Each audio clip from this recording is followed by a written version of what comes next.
வெள்ளி திருச்சடங்கில் நாம் எல்லாம் பங்கு பெறுகின்றோம். ஆலயத்திலே பெரிய வெள்ளிக்கிழமை அமைதியாக இருக்கின்றது. வழிபாடுகள் சோகத்தில் தொடங்கி சோகத்திலே நிறைவு பெறுகின்றது. திருப்பலி நடைபெறுவதில்லை. திருப்பலியின் இடத்தை திருச்சிலுவை ஆராதனை எடுத்துக்கொள்ளுகின்றது. பெரிய வெள்ளி ஆண்டவர் இயேசுவினுடைய சிலுவை சாவை நமக்கு மையமாக சுட்டி காட்டுகின்றது. எனவே பெரிய வெள்ளியினுடைய மைய சிந்தனையே சிலுவை. சிலுவையினுடைய மையப்பொருளாக இருப்பது அன்பு. யோவான் நற்செய்தி 3ஆம் அத்தியாயம் 16வது இறை வசனத்திலே அருமையாக சொல்லப்படுவது போல, தம்மீது நம்பிக்கை கொள்ளுகின்ற எவரும் அழியாமல் நிலை வாழ்வை பெறும் பொருட்டு தம் ஒரே மகனையே இந்த உலகத்திற்கு அவர் கையளித்தார். இதுதான் அந்த கடவுளின் அன்பு, பேரன்பு. எனவே சிலுவையிலிருந்து பெருக்கெடுத்து ஓடுகின்ற அந்த அன்பின் ஊற்றில் நாமெல்லாம் பருக வேண்டும். இந்த பெரிய வெள்ளிக்கிழமை மட்டுமல்ல, வரவிருக்கும் ஒவ்வொரு நாளும் இந்த சிலுவையின் நிழலில் அமர வேண்டும், சிலுவையின் அடியில் அமர வேண்டும், சிலுவையை உற்று நோக்க வேண்டும். சிலுவையிலிருந்து பொங்கி வழிகின்ற அன்பை கண்டு நம்முடைய வாழ்வை வளப்படுத்தி கொள்ள வேண்டும் என்று கடவுள் நமக்கு அழைப்பு விடுக்கின்றார்.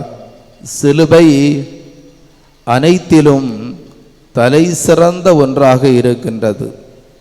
மேற்கத்திய இசையை எடுத்துக்கொண்டால், மேற்கத்திய இசையிலே இசை குறியீடுகள் பல உண்டு.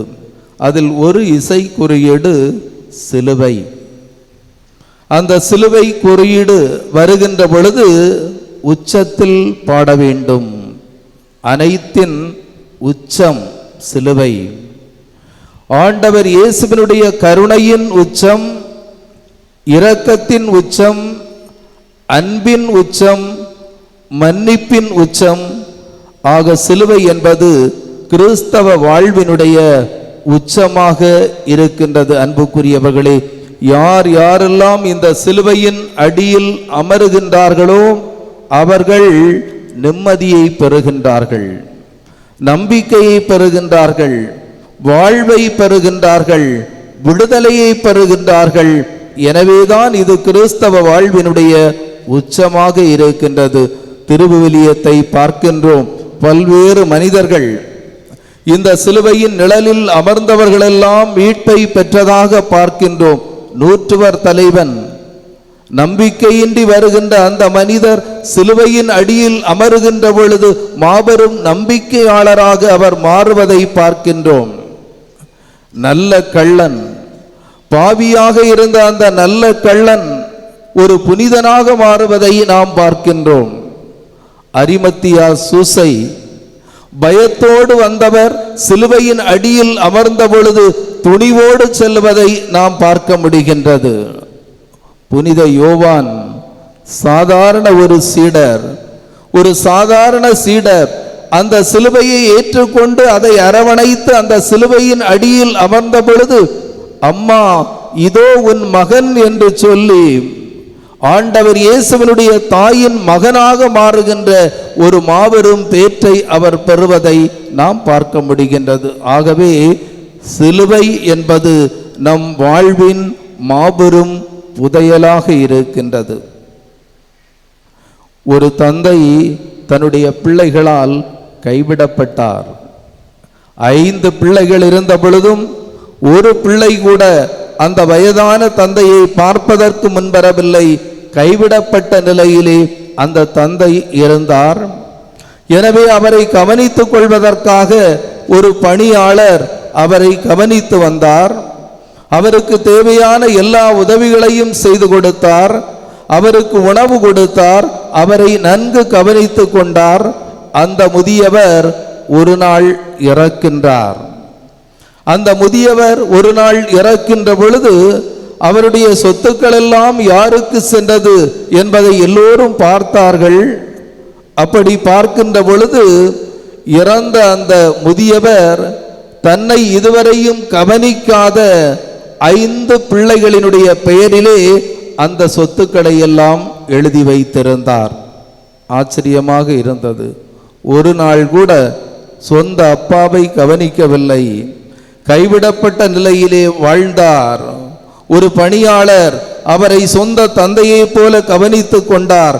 ஆனால் அவருக்கென்று 1 சென்ட் நிலத்தை கூட எழுதாமல் அத்தனை நிலத்தையும் இதுவரை தன்னை ஒரு நாள் கூட பார்க்காத அந்த பிள்ளைகளுக்கு அவர் எழுதி வைத்திருந்தார். அவரை கவனித்து கொண்ட அந்த பணியாளருக்கு என்ன கிடைத்தது? அவருக்கு கிடைத்தது இறந்து போன அந்த மனிதருடைய தலையின் அடியிலே வைத்திருந்த ஒரு மண் சிலுவை. இந்த ஒரு மண் சிலுவை மட்டுமே அவரை கவனித்து கொண்ட அந்த மனிதருக்கு கிடைத்தது. அவர் நினைத்தார், எனக்கு எதுவும் தேவையில்லை, நான் இவரை நன்றாக கவனித்து கொண்டேன், எனக்கு எதுவும் தர தேவையில்லை என்றாலும் கூட இவ்வளவு சொத்துக்களை வைத்திருந்த இவர் எனக்கு ஒன்றும் கூட தரவில்லையே என்ற ஒரு வருத்தம் அவருடைய மனதிலே, அந்த பணியாளருடைய மனதிலே இருந்தது. எனவே அவருடைய தலைமாட்டிலே இருந்த அந்த மண் சிலுவையை மட்டும் தான் எடுத்து கொண்டார். அந்த மண் சிலுவையை அந்த சுவரிலே எறிந்து உடைத்தார். அந்த மண் சிலுவையை அவர் உடைத்த பொழுது அந்த மண் சிலுவைக்குள்ளால் இருந்து வைரங்களும் முத்துக்களும் பவளமும் பல்வேறு விதமான தங்கம் நகைகள் என்று அத்தனையும் அதிலிருந்து வெளியே வருவதை அவர் பார்த்தார். அப்பொழுதுதான் உண்மையிலே உணர்ந்தார், தனக்கென்று இந்த மனிதர் வைத்திருந்த இந்த மண் சிலுவைக்குள்ளால் புதையலை அல்லவா வைத்திருக்கின்றார், என்னுடைய வாழ்வுக்காக தேவையான அனைத்தையும் இவர் வைத்திருக்கின்றாரே என்று உணர்ந்தார். அன்புக்குரியவர்களே, எனவே சிலுவைக்கு உள்ளால் நம் வாழ்வினுடைய புதையல் இருக்கின்றது. சிலுவையை உற்று நோக்குகின்றவர்கள், சிலுவையின் அடியில் அமருகின்றவர்கள் புதையலை கண்டுபிடிக்கின்றார்கள். அன்புக்குரியவர்களே, இந்த உலகத்திலே எந்த மனிதர்களும் எனக்கு துன்பம் வேண்டும் என்று விரும்புவதில்லை. இந்த உலகத்திலே எந்த மனிதரும் துன்பத்தை கண்டு பயந்து ஓடிவிடுகின்றார்கள். ஆனால் நம் ஆண்டவர் இயேசு துன்பத்தை ஏற்றுக்கொள்ளுகின்றார், துன்பத்தை அணைத்துக் கொள்ளுகின்றார், துன்பத்தை அவர் மகிழ்வோடு ஏற்றுக்கொள்ளுகின்றார். தந்தை எனக்கு கொடுக்கின்ற துன்பகலத்தில் நான் குடிக்காதிருப்பேனோ என்று கேள்வி எழுப்புகின்றார். திருச்சிலுவை மரம் இதுவே, இதிலேதான் தொங்கியது உலகத்தின் மீட்பு என்று சொல்லி மீட்பு கொடுப்பதற்காக அந்த சிலுவையை அவர் அப்படியே ஏற்றுக்கொள்ளுகின்றார். அன்புக்குரியவர்களே, ஃபுல்டன் ஷீன் என்று சொல்லக்கூடிய பேராயர் அருமையாக சொல்லுவார், இந்த உலகத்திலே உள்ள மக்கள் சொல்லுகின்றார்கள், நாம் தண்ணீரை வீணாக்க கூடாது, மின்சாரத்தை வீணாக்க கூடாது, நம்முடைய திறமைகளை வீணாக்க கூடாது. ஆனால் நீங்கள் ஒன்றை சொல்ல கற்றுக்கொள்ள வேண்டும், துன்பங்களை வீணாக்க கூடாது என்று சொல்லுகின்றார். அன்புக்குரியவர்களே, ஆண்டவர் இயேசுவினுடைய துன்பம் இந்த உலகத்திலே மாபெரும் தாக்கத்தை உருவாக்கியது. இந்த உலகத்திலே இன்றைக்கு உயர்ந்து நிற்கின்ற இந்த சிலுவை உலகத்தில் உள்ள மக்களுக்கெல்லாம் வாழ்வு கொடுக்கின்ற ஒரு மாபெரும் அன்பின் சின்னமாக இருக்கின்றது என்று சொன்னால் அவர் துன்பத்தை வீணாக்கவில்லை. இந்த உலகத்திலே உள்ள மனிதர்கள் துன்பத்தை வீணாக்காமல் இருந்தால், ஒவ்வொரு துன்பத்திலிருந்தும் வாழ்க்கைக்கு பாடங்களை கற்றுக்கொண்டால், ஒவ்வொரு துன்பத்திலும் நான் வளருகின்றேன், ஒவ்வொரு துன்பத்திலும் நான் பக்குவப்படுகின்றேன், ஒவ்வொரு துன்பத்தின் வழியாகவும் கடவுள் எனக்கு ஒரு செய்தியை சொல்லுகின்றார், ஒவ்வொரு துன்பத்தின் வழியாகவும் நான் வளர்ச்சியின் அடுத்த கட்டத்திற்கு கடந்து செல்லுகின்றேன் என்ற ஒரு உணர்வு அவர்களுக்கு வேண்டும் என்பதையே ஃபுல்டன்ஷின் அருமையாக சொல்லுகின்றார், துன்பத்தை நீங்கள் வீணாக்காதீர்கள். அன்புக்குரியவர்களே, சிலுவையின் அடியில் யாரெல்லாம் அமர்கின்றார்களோ, சிலுவையின் நிழலில் யாரெல்லாம் அமர்கின்றார்களோ, இவர்களுக்கு துன்பம் நிரந்தரமானது அல்ல, துன்பம் தற்காலிகமானது. என்னுடைய வீட்டில் பிரச்சனை இருக்கின்றது, என்னுடைய வீட்டில் கவலை இருக்கின்றது, எவ்வளவு நாட்களாக நான் இதை பொறுத்து கொண்டிருப்பேன், எவ்வளவு நாட்களாக இந்த துன்பத்தை நான் சுமந்து கொண்டிருப்பேன். அன்புக்குரியவர்களே, கிறிஸ்தவர்களை பொறுத்தவரையிலே யார் யாரெல்லாம் இந்த சிலுவையை ஏற்றுக்கொண்டு அரவணைத்து அதன் அடியில் அமருகின்றார்களோ அவர்களுக்கு துன்பம் என்பது நிரந்தரமானது அல்ல, அது தற்காலிகமானது. எனவே நம்பிக்கை அவசியமாக தேவைப்படுகின்றது. இந்த சிலுவையை நம்புகின்றவர்கள் நிலை வாழ்வு பெறுகின்றார்கள், துன்பத்தை தற்காலிகமானதாக அவர்கள் மாற்றிக்கொள்ளுகின்றார்கள் என்பதை நம்ப வேண்டும். யோபுவினுடைய வாழ்க்கையை பாருங்கள். யோபுவினுடைய வாழ்க்கை எத்தனை எத்தனை துன்பங்கள், எத்தனை எத்தனை இழப்புகள், எத்தனை ஒட்டகங்களை இழந்தார், எத்தனை கழுதைகளை இழந்தார், கால்நடைகளை இழந்தார், பிள்ளைகளை இழந்தார், அனைத்தையும் இழந்தார். ஆனால் அவர் சொல்லுகின்றார், இறைவன் கொடுத்தார், அவரே எடுத்து கொண்டார் என்று சொல்லுகின்றார். அன்புக்குரியவர்களே, அனைத்தையும் பல மடங்காக பெற்று கொண்டார். யோபுவின் துன்பம் நிரந்தரமானது அல்ல, யோபுவினுடைய துன்பம் தற்காலிகமான துன்பம்தான். எனவே யார் யாரெல்லாம் இயேசுவினுடைய சிலுவையை உற்று நோக்குகின்றார்களோ, இந்த சிலுவையை நம்புகின்றார்களோ, இந்த சிலுவையினுடைய நிழலில் அமருகின்றார்களோ, இந்த சிலுவையின் அடியிலே அமர்ந்து ஜெபிக்கின்றார்களோ, அவர்களுக்கு துன்பம் என்பது அன்புக்குரியவர்களே நிரந்தரமானது அல்ல, அது தற்காலிகமான ஒன்றுதான் என்பதை ஆண்டவர் இயேசு இந்த நல்ல நாளிலே நமக்கு சொல்லுகின்றார். ஒரு தாய் தன்னுடைய மகன் சுகவீனப்பட்டிருந்தான், பல்வேறு இடங்களுக்கு அழைத்து சென்றார்கள். கேன்சர் நோயினால் பாதிக்கப்பட்டிருந்த அந்த மகனை பல ஆலயங்களுக்கு எடுத்து சென்றார்கள், பல மருத்துவமனைக்கு எடுத்து சென்றார்கள்.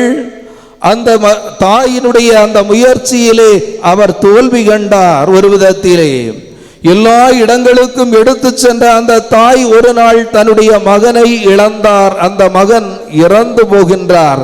அந்த நேரத்திலே அந்த தாய் ஆண்டவரை பார்த்து ஒரு கேள்வி கேட்கின்றார்.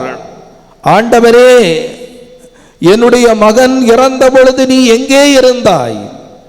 நான் இவ்வளவு வேதனைப்பட்டேனே, இவ்வளவு துன்பங்களை பட்டேனே, என்னுடைய மகன் புற்றுநோயினால் பாதிக்கப்பட்டிருந்தானே, எத்தனை ஆலயங்களுக்கு சென்றேன், எத்தனை மருத்துவமனைகளுக்கு எடுத்து சென்றேன், இன்னும் அவனுக்கு நலம் கிடைக்கவில்லையே, நான் அவனை இழந்து நிற்கின்றேனே, இவன் இறந்து போகின்ற பொழுது நீ எங்கே இருந்தாய் என்று ஆண்டவரிடத்திலே கேட்ட பொழுது ஆண்டவர் சொன்னார், என்னுடைய ஒரே மகன் இயேசு இறந்த பொழுது நான் எங்கே இருந்தேனோ அங்கேதான் உன்னுடைய மகன் இறக்கின்ற பொழுதும் இருந்தேன் என்று சொன்னார். இயேசுவை விட மேலாக இந்த உலகத்திலே யாரும் துன்பங்களை அனுபவித்தது இல்லை, வேதனைகளை அனுபவித்தது இல்லை. அந்த வேதனைகள் துன்பங்களுக்கு மத்தியிலும் அன்புக்குரியவர்களே, நம்முடைய கடவுள் நம்மை கைவிடுபவர் அல்ல, அவர் கைவிடாத கடவுள். நம்முடைய துன்பங்கள், வேதனைகள், துயரங்களுக்கு மத்தியில் அவர் ஒவ்வொரு நாளும் நம்மோடு இருக்கின்ற காரணத்தினால்தான் இன்றைக்கு நாம் அனுபவிக்கின்ற துன்பங்களில் எல்லாம், அந்த துன்பங்களின் மத்தியிலும் நாம் எல்லாம் வாழ முடிகின்றது. எனவே என்னுடைய துன்பத்திற்கு விட என்ன? என்னுடைய குடும்பத்திலே கஷ்டம் இருக்கின்றதே, வறுமை இருக்கின்றதே, நோய் நொடிகள் இருக்கின்றதே, இன்னும் எத்தனை எத்தனையோ பிரச்சனைகள் இருக்கின்றதே, என்னுடைய துன்பத்திற்கு விடை என்ன? இந்த கேள்வியை நாம் மீண்டும் மீண்டும் கேட்கின்றோம். துன்பத்திற்கு விடை என்ன என்று கிறிஸ்தவர்கள் ஒருபோதும் கேட்கக்கூடாது என்று கடவுள் இன்று நமக்கு சொல்லுகின்றார். பெரிய வெள்ளிக்கிழமை நம் ஆண்டவர் இயேசு நமக்கு சொல்வது எல்லாம், துன்பத்திற்கு விடை என்ன என்று கேட்காதீர்கள், துன்பத்திற்கு விடை யார் என்று கேளுங்கள். துன்பத்திற்கு விடை நம் ஆண்டவர் இயேசு மட்டுமே. அன்புக்குரியவர்களே, துன்பத்திற்கு விடை அந்த ஆண்டவர் இயேசு. எனவே அவருடைய சிலுவையை நீங்கள் உற்று நோக்குங்கள், அவருடைய சிலுவையின் நிழலில் அமருங்கள், அவருடைய சிலுவையின் அடியில் அமருங்கள்.